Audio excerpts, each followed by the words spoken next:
Ayan guys, mga kapalos, ayan ang nabili kong bahay dito sa probinsya.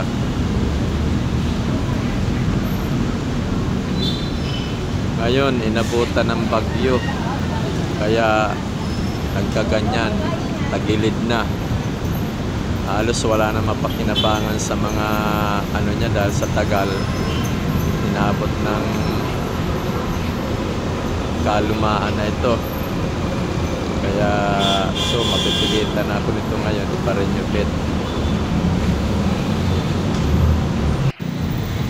Ayan na guys, umpisa na tayo magpabahay. Maliit lang yan pero napaka-importante sa akin yan kasi ayan naman ay bahay bakasyonal lang naman. Hindi naman talaga yan tinitirahan namin. Pag may time lang na nakakauwi ng probinsya, lalo na sa ganitong may mga importante ka retong pupuntahan at gusto magbakasyon, ayan, kaya pinabuo ko na uli ito para kahit papano, kahit maliit, may matuluyan man lang.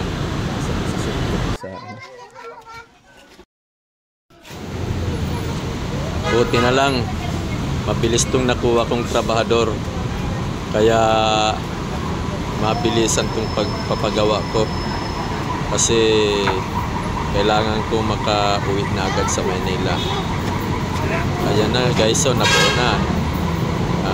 Bubong na lang ang kulang. Ayan, nabubungan na. Ito na ang kabuuan na.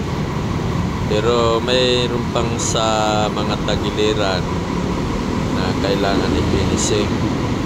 Dito lang muna yan sa may kanto. Yung kanto na to, ayan muna yung sinimulan sa pag-finishing. Ayan. Ayan. Bobo na, medyo pwede na tirahan. Kaya lang wala pang CR yan. Pero kung pagtsatsagaan, pwede na rin. Buo na rin to. Pwede na. Konting hilot-hilot na lang nito, pwede na tirahan. Ayan guys, so nakita mo, ayan o, sa loob. Nakita nyo sa loob, ayan o, napinising na. Itong side na lang na to, wala pa. Baka siguro ito na susunod na pagbalik namin galing ng Manila, mabubuo na ito. So ayan guys, hanggang dito lang muna ito guys ha. Sa susunod naman ulit na video.